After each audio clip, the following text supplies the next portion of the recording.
SnareBurger. One SnareBurger coming up!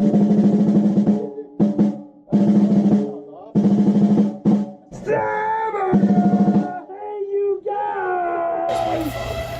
I don't know. That's some interesting. All right. I can cut out whatever you want to cut out. Oh, I don't care. So SnareBurger podcast has been on hold since I left for tour. Which is a shame. This is Pete, by the way. And all you slackers, JK and Butchie and Drama, I don't know what the hell you guys been doing for a month, but you haven't recorded a thing. So I've taken it upon myself to do a SnareBurger podcast. A gig day, no less. Not a day off. Gig day. It's not even a day off, it's a gig day. To talk with Shane Hall, who's also on this tour with me. This is the Volbeat Godsmack tour. He is Shannon Larkins Drumtech.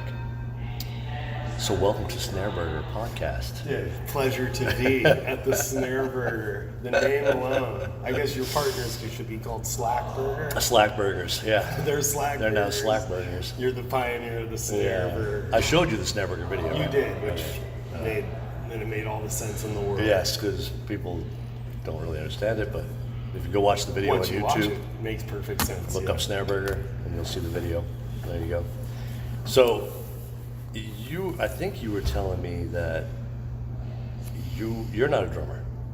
Not really. I mean, I'm a singer. I'm a musician. You've always been a singer. I'm musically inclined, so I used to play guitar. Yeah. I can play bass and drums. But when you think about the level that we work, right, it's more like a citizen's going, what the fuck? I hear you play drums. Yeah, you play drums. Right. It's like, no, not when you stand in the shadow of giants, so to speak, right? Yeah. It's like Shannon what are you gonna do when they're like, hey, why don't you just fill in? What's your thing? If it's a cover band, I'm going for the mic. Give me the lyrics, and I think I got a better shot at pulling this off. I'm not getting in behind the kit. So, like, if Shannon didn't do the gig, you would not jump in. I would not jump in to Not play the even, gig. no problem. I don't have that. I don't have that kind of skill. Right. But four on the floor, run through things. Sure. Hit a certain way. I play from a technical standpoint for my front of house guy to imitate what Shannon will do. Right. When he lays into it, Right. or I would do the same thing with John. Yeah. the lighter part of a swell to the fuller part. Yeah. I play a beat that they can get all that. Hit the cymbals hard like he does. Right, because I was going through that with my front of house guy. He's like, John doesn't rim shot the snare drum. I'm like, yeah, I know. I'm trying not to do it. It's like I do. Like It's natural for me to do it. He doesn't do it, so I got to try to play with the tip of the stick, just on the, slightly off center. That's where he usually wears it. Yeah. And to get his approach, totally where you come from with that. And that's important. Otherwise, what's the point of even doing any kind of real? Like, they can get sounds all day long. Right. And you know how it is. Once it's done, and they have their card and the show files and stuff. Yeah. It should maintain a consistency. That's where our job comes in, separates the men from the boys, keeping it the same. I don't care if you change heads every day, it should sound. Yeah. They shouldn't have to re-EQ shit or not too much. Not that much. Just the point, just the top end. You let them go a little bit. They got to bring a little more brightness in. Sure. For attack. And that's their job.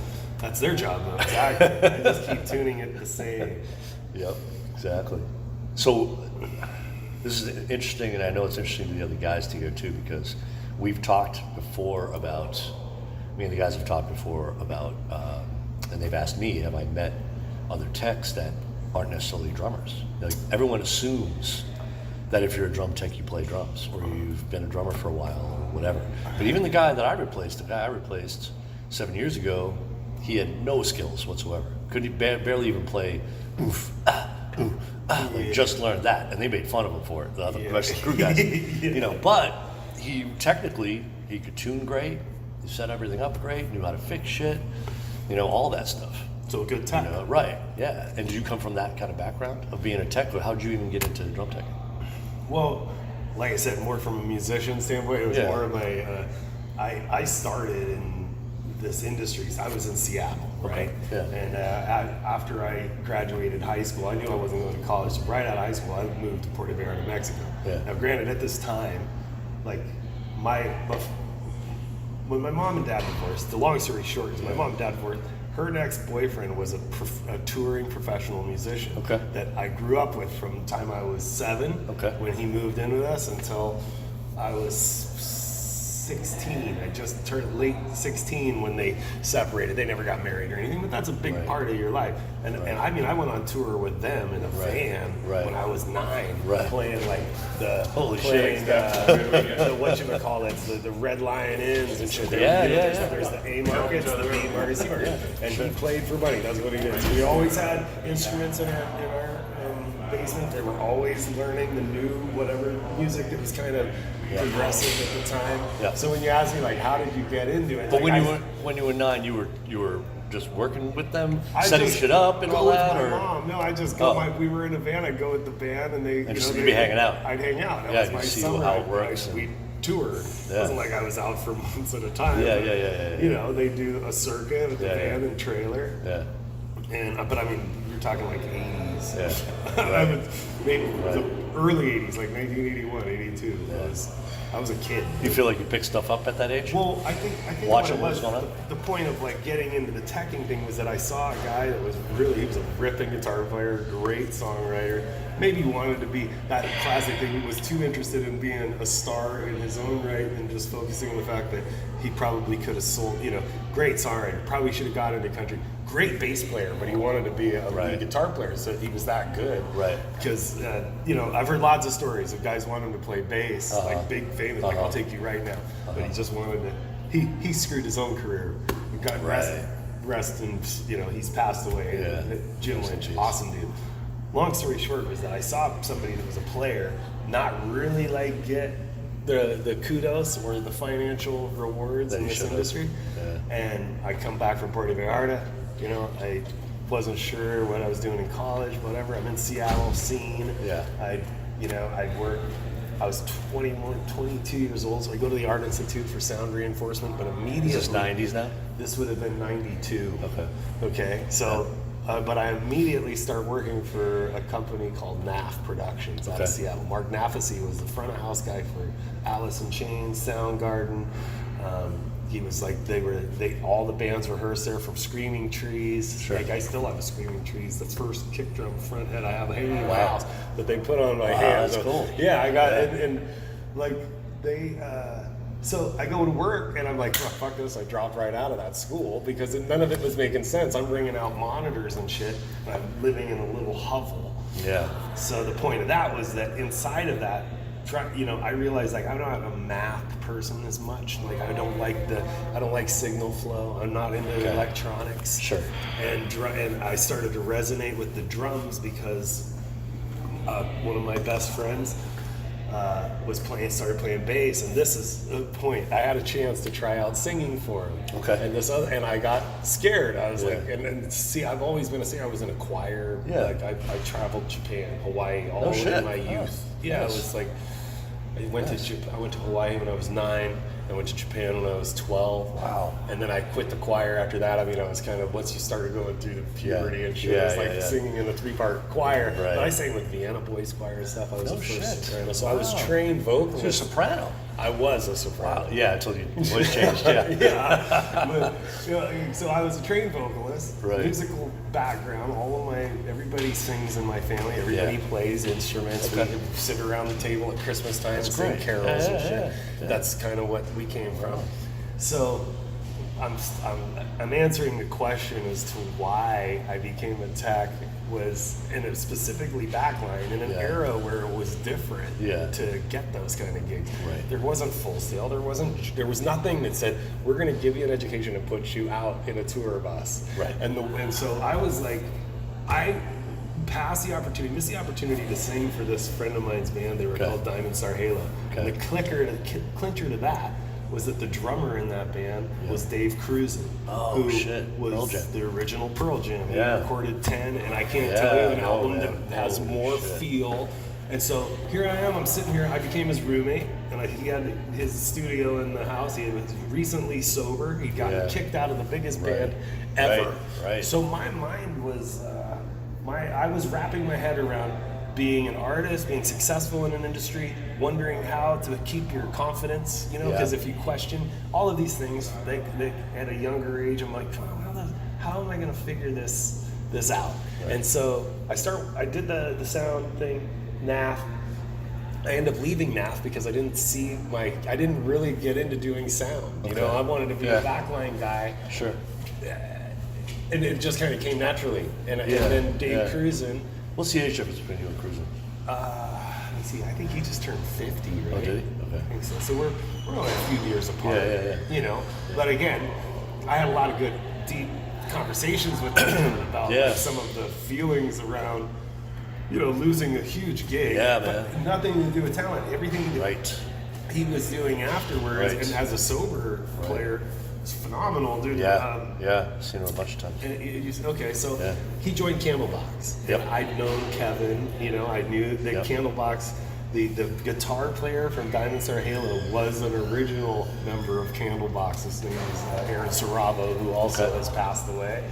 And Steve Martin, and I should have sang for that band. It was those guys cruising on drums, but I was kind of scared on my tryout. I didn't really try out, and this buddy of mine got the gig who broke up the band because he was kind of like he was just fucked up, right? So watching drums, I got fascinated with Dave.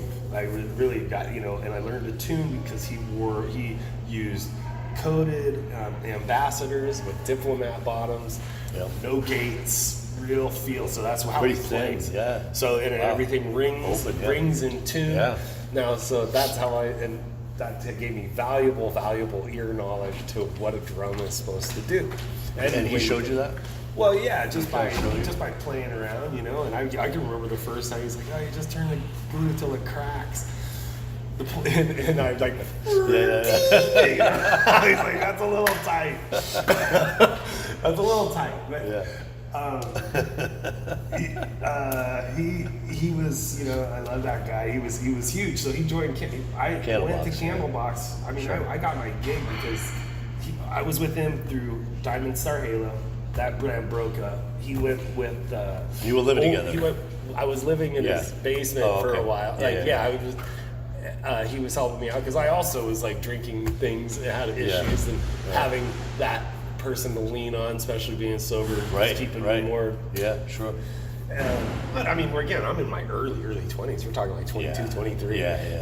He did that band Hovercraft, so I went out with them in a van and did some Hovercraft shows. That's great. And then then he joined Candlebox, and I was like, well, dude, I want to get in with that because now that's a big band. That's a touring band. He's like, and they were going down to LA to record the record. Okay. This is how it all answers your question. No, and I was like, I wouldn't want that gig. So I said, I'm going to come down there and help. He's like, whoa. I go, dude, I don't want money or nothing, but if you let me stay with you guys, I'll come and do anything with the drums. I'll be the runner. I'll bring my motorcycle. So I put all of my shit, everything I had, I took to my mom's. I moved out of my apartment. I planned it. I moved out of my apartment, took it all to my mom's in a storage van, dropped it off. I put all that in a van, and I went down to LA where we were staying at Duff McKeegan's house, and they did the Happy Pills record with the producer, I can't remember, he did Zeppelin. Yeah. He was like the engineer on Zeppelin. Okay. And we went in there and I did the Happy Pills record with him. Dave, and there were all the tracks, tuning, you know, working on it. I didn't know he did that. Okay. And at the end of that record, coming near the end of it, Kevin's like, I go, dude, I really want to go on the road. They weren't paying me. He's like, okay, you're going to sell merch and do drums and pack the trailer, $500 a week. Holy I'm in. Yeah, I went out, dude, and that was 1997-ish. That's cool. That's cool. And then I got out on the road, and it resonated with me. I mean, I had so much fun with that band. It was all band and crew on the same bus, and they had gone from kind of like that arena status to doing the 2,000 seaters, the House of Blueses, the joints.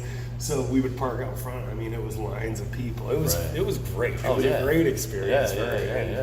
And my mental idea was that I wanted to be around successful players, and when my opportunity ever happened again to sing or something, I'd understand it. And plus, I get to ride shotgun. Some people said, a friend of mine, he's like, maybe it's not so bad to be shotgun all the time. You know, if you're driving the car, you got to put the gas in, you got to do all this stuff, and eventually you got to pay the maintenance, and it goes away. But if you're just jumping in a nice car all the time, riding with people, you're in the place you need to be, or doing what you need to do. And what's funny about our careers is that big bands come up. Then as you're going up, that's what you're expected. You don't fall unless you screw up. But artists, they're going to eventually come down the other side. Of course. That's just so I kind of was like, I want to make money in this shit. Yeah. I know the language because I'm a musician, I'm artistic, and I can like gel with an artist because our job as backline guys is to make sure when they're out there and they're standing in front of 50,000 fucking people and something goes wrong, but we let them know, you're not going to look bad. You don't look bad. That's what they want to know. You know, and they want to, and the better you are, the more interesting they ever come in, you can see. They sit up at their job, they do their job, and we do ours. Yep. That is true. And that's pretty much how that all went down. Wow, no shit. So we met on Offspring. We met on Offspring. Right. I think that was the first time. Okay. With Offspring. Offspring and then Alter Bridge. Alter Bridge. Yep. And then, well, yeah, I think so. And was that all through word of mouth? Like you even was the Offspring gig after? I mean, it was obviously after, but how long after was getting a long time after. Was a long time. You did stuff between that? After Candlebox, I had to move. I moved down to San Diego. I didn't want to live in LA, but I moved to try and like be closer to get work because the Seattle scene was sort of piddling out. You know, you're talking 1999. Okay. I moved to San Diego, and I was without a job. I started driving a limo. I was struggling. And a good friend of mine who's also a tech, David Fosbinder, we call him Fozzie. Yeah. He's who referred me for his Offspring. I was just do fill-in stuff. Okay. That's the other thing we could get into is I'm good like that, where I'm good at my job. Even like you would feel, I'm gonna just holler at Shane. I know he's gonna take care of my guy for a week and a half while I go do this. Sure. That was kind of how the Offspring sort of came about like that. Yeah. Like I filled in, but then Pete's like, I like that guy, so I'm on the call list. When there's always a short list. Yeah, there's a short list. So after Offspring. Oh no, Offspring was just a little fill-in. So I went to LA. I went to San Diego. The '99. Didn't have a gig. Fozzie gave me a call. He's like, hey.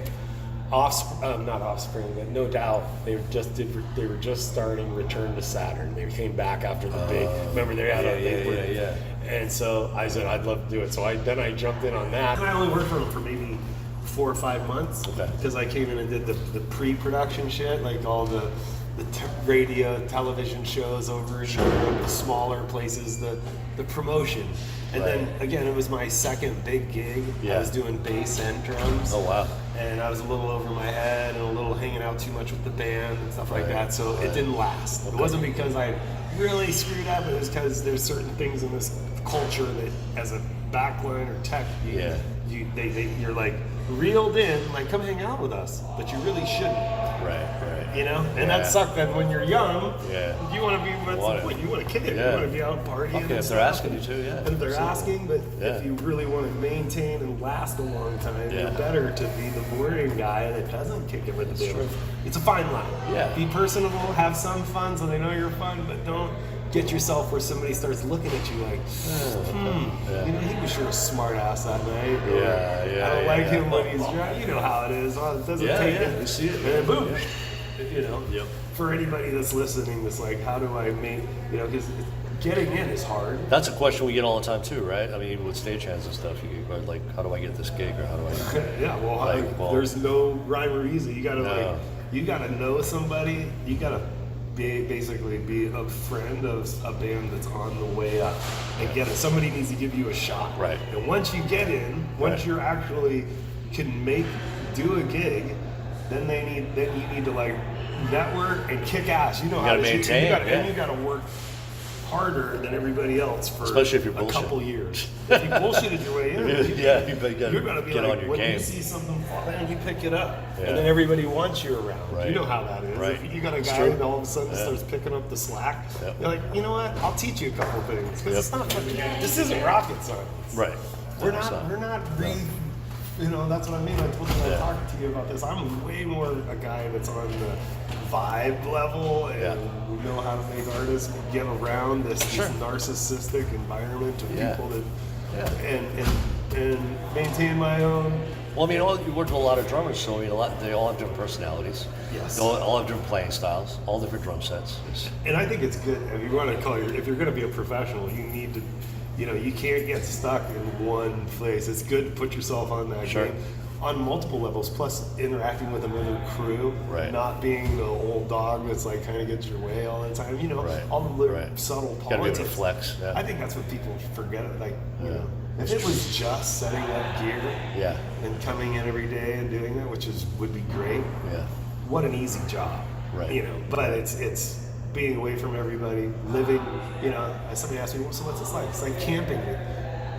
Basically for 6 weeks straight, because that's a typical run, 6 weeks. Sure. Camping for 6 weeks straight with, 25 people saying maybe 10 of them you don't like that much. Yeah. Maybe you love everybody. I'm not saying, but some of them, like, if you had a choice, you prefer not to be around, sit and eat with them every day or smell their farts. They sleep right. You got to stay on the bus and stay bus. And their living styles and stuff. Yeah. Now, granted, we become very pliable, and then you learn to something like, oh, that was just me being stupid, and I grow up because I like people more. You become more compassionate. But that's what I mean. This road life it's certainly not for everyone. I'm pretty impressed with my wife, because my wife now I got her working, and she's doing wardrobe and masseuse, and she's also doing a warm-up room, right? She's tearing down drums every day. She's something else. It's like to see somebody, that's great. Really like take to it is great. It's awesome. The money and stuff. If you wanted to travel and you're into this. Yeah. But guys like us, I don't know how long you've been doing this, but I'm pushing. For me, it's only been about 10 years that I've been teching. Which I guess is an okay amount of time, but I've been playing since I was like 12. Yeah. I know you're a player recording and whatever, so that's always been my first. And I did this to stay in music, and actually make money. Right. Well, that's the same thing that I was. It's just that I'm a singer, so I needed to find a band that I felt like would be worth chasing and following. Which now I just got a gig. I sang with one thing. We did like 40 songs, and now we have I got a real shot. It's weird. 47. We'll see what happens with it. Yeah, man. So tell me about that. Can you talk about that? Yeah. Apocalypse Blues Revival. Apocalypse Blues Revival. You guys on the web yet? No. Nothing. Because it's a reforming of a band called Apocalypse Blues Review. Okay. And they decided that they parted ways with their singer. And it's it's Shannon and Tony for Godsmack. Yep. But we're doing more like heavy blues. Right. It's pretty cool. We were in a funk band together. Okay. So that's kind of how I went and tried out for the gig. Yeah. When they were feeling like there was going to be some changes. Yep. And they were trying different people. They were gonna. So I got it legitimately, and I went at it like from my story before. Like, you know what? Just go learn whatever song. Let me sing these for you. I learned a lot of them. Went and jammed with the band, and they were like, that's great. And then I sang 5 new ones, and they loved my voice did with it, and I got the gig. So now I go and record one song, and they'll do it's kind of a secret thing right now. Yeah. It's okay to talk about it here, but they'll do a release like sometime in late May. It's okay for me to use it? Oh, absolutely, because it'd be good. Any kind of hype is 13 people will be listening, so it'll be those 13 people tell 13 That's more, right. That's the whole idea. This is grassroots, and maybe people that like blues or kind of, the Doors, Floyd, that kind of shit. This is the vein that it's in. I mean, the intent is blues, but it's got some psychedelic feel to it. The first song is straight blues. And that's cool. Shannon's going to do drums. Oh, well, that's what I mean. I have monsters. I'm by far the rookie. How long do you know Shannon? I've known Shannon since he joined Candlebox. See, that's when Dave left Candlebox. Oh, I didn't even realize he was in Candlebox. Yeah, Dave left Candlebox, and Shannon joined, and Kevin Martin, the singer, asked Shannon, he's like, if you don't have a tech, we'd like to keep this guy. I mean, if you do, whatever, but if you don't, because we just like having him. Yeah. What year was that? Do you remember? That would have been 99, 98. Wow. Like late 98, because Shannon played with them for, 8 months, finished the tour. Sure. I think it was like a year and a half. That record cycle they were doing. Sure. And half of it was Dave, and half of it was Shannon. That's great. Yeah, it was cool. And then me and Shannon remained friends. Like I said, I went to LA. He joined a band called Amen, this punk band. Yep. I did No Doubt, but then when No Doubt kind of fell, when my tenure there didn't work out anymore, Shannon was like, you want to come do this? And then Amen blew up. They were on Virgin. They got on Virgin, so they were blowing up in Europe and shit. And we went over, and I mean, that's where I did a fuck ton of work over there. Like all the festivals, you know, all the metal shit. NME, the Kerrang Awards, because Amen was, and they were a super aggressive, violent band that was awesome to see. Cool. And that was good for me, like with stage awareness and stuff too, because he would break everything, so there's a lot of movement, you know. Wow.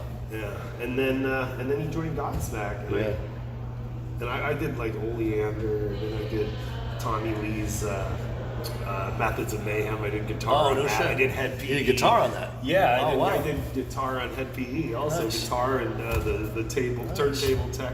Yeah. And again, anybody that's listening to this, of the 13 people that are thinking, I'm a tech or whatever, you gotta just say you can do it. Just gotta say yes. Yeah. The minute, and do your research and get into it somehow. Yeah, like you're gonna have time to look up what you might need to look up. Right. Remember that we might make you feel like we're fucking geniuses, but we're not. Right. That's great. And what you can figure, what you can do now with being online, we did this before we were doing online. People would draw how it was laid out on I still have a napkin from Dishwalla. Remember that band? Yeah, totally. And I did a one-off with Dishwalla, and it was a great time. I flew out to do it. I was like, are you fucking kidding me? A fucking festival with Dishwalla. And the drummer literally drew a napkin of his setup, which I look at that now and I laugh because it's basically a fucking cocktail kit. Right, sure. Floor, crash. Yeah. He probably thought it was funny, but he drew it all up. Right, for me, you know? right. I still got that stuck to the wall. That's fucking great. Yeah. And now you just look at pictures of the stuff online and, hey, what's the setup of this kit? Or whatever. Like, I do that with sub gigs too. If the techs can't send me pictures, and I go online and just see what's the most recent setup of the kit. It's all out there. You have to. And I mean, that's what I think that people just expect you to. Man. Yeah. I went and did, I did Beck recently. I did a one-off with Beck, and I did a one-off with that kid Khalid. You know, some pop stuff. And same thing, but you know, it's also that dialogue and being comfortable to go to the artist with some humility and say, I'm here for you. I want to get it right. Do you mind taking a minute? I'm close. But, you know, that's what people forget. It's easy if you just be honest. But do diligent work. Yeah, do the work. Do the work, be diligent. Absolutely. And, you know, like be available. Yeah. And what you don't know, there's 5 other people usually on stage that do. That's what with drums and stuff, running triggers and things, and you're having MIDI issues, one of those guitar techs probably knows how to help you out. Yeah. And that's where you're like, if you're coming into a gig, everybody wants the show to go. They're not going to just leave you hanging because you don't know how to fix it. They're going to fucking fix it. Yeah, of course. And if you do it right, and or if you have some humility, and it's all about getting the show done, then with your team, everybody high fives, good work, and move on. Yeah. Most likely, you're going to keep your gig. Yeah, it's less about the individual. Yeah. No doubt about it. Right on, man. That's great. I didn't know all this stuff about you.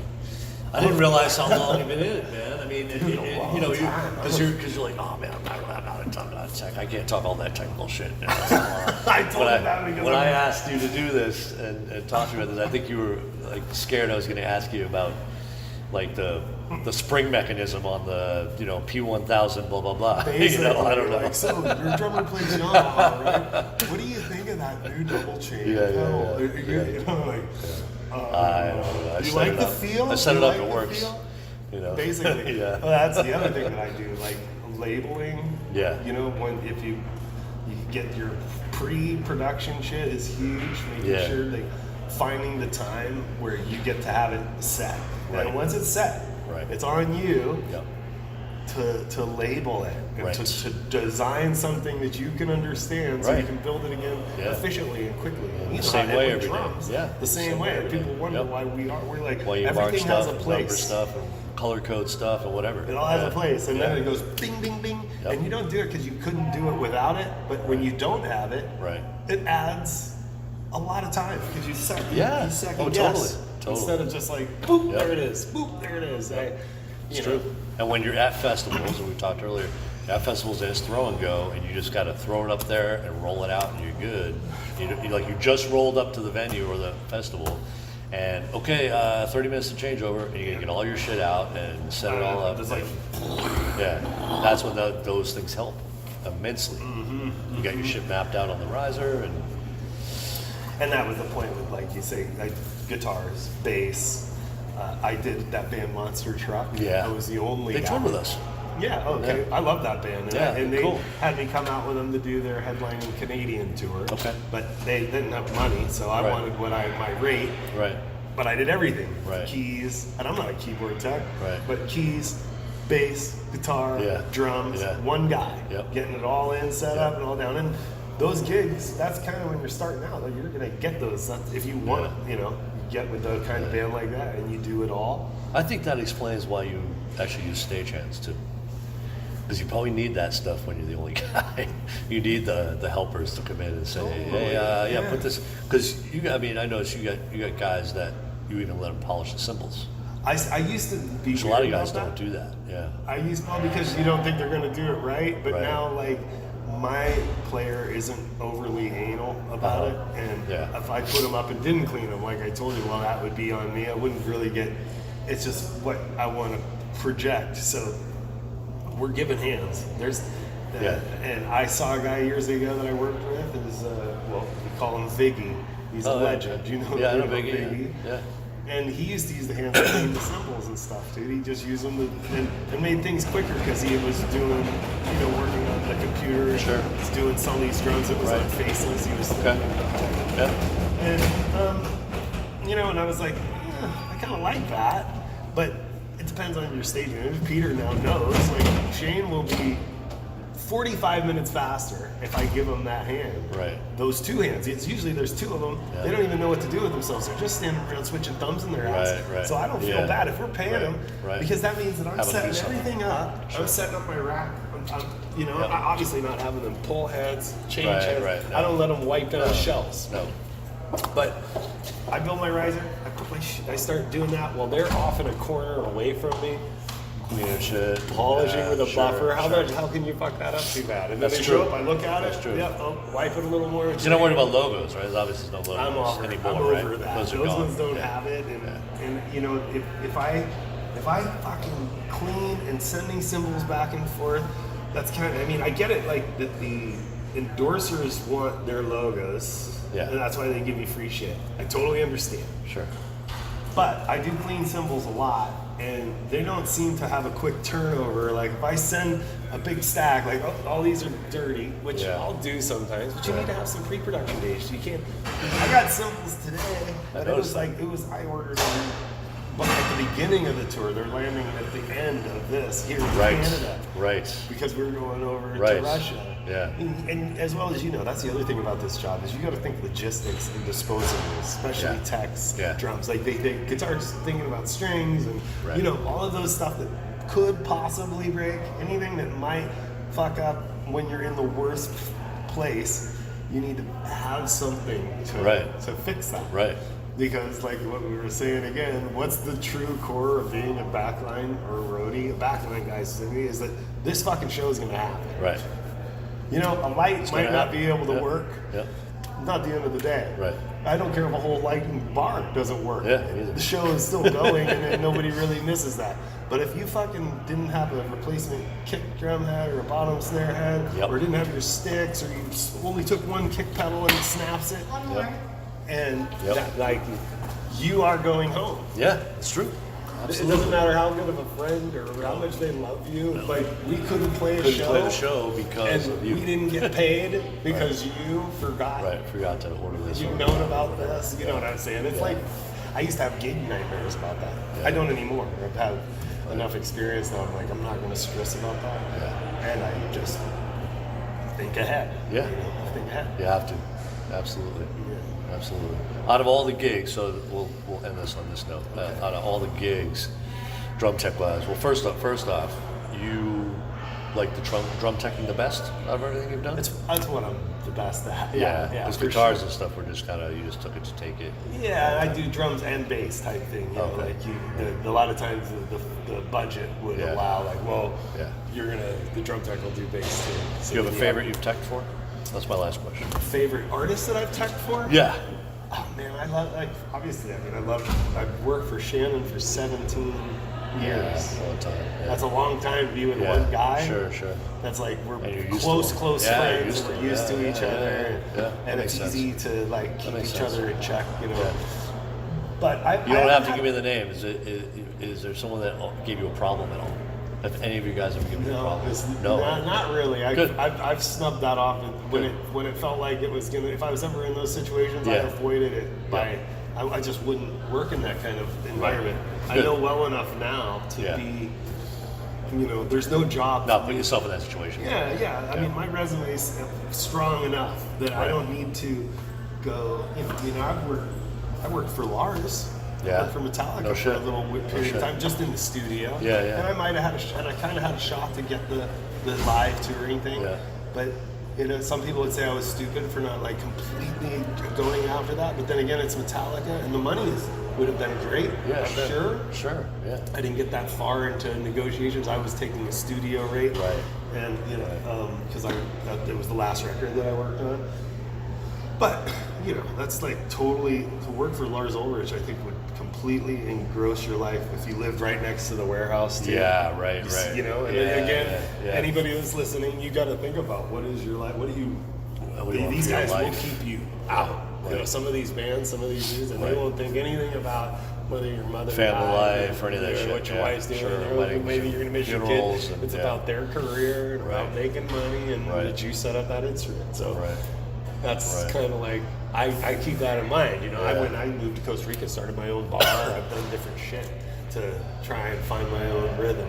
Maybe this singing gig will be it. I wish you luck with that, man. I want to hear that shit. That's gonna be good. You will. Yeah. You will. Thanks for taking the time, man. Yeah, it's cool. It was easier than I thought. SnareBurger podcast. Fucking 40-minute podcast. It's not a bad deal. I don't think anybody's gonna listen that long. Oh yeah, they will. Because most of our podcasts have been almost an hour. Wow. So we're like that 2.5 minute Beatles song. Yeah, that's right. That's right. All right. All you slack burgers that haven't recorded shit, here you go. I hope you like this on Monday because that's when it will be posted. All right. Thanks for listening, everybody. Thank you, Shane. You're welcome. It was a pleasure. SnareBurger. SnareBurger.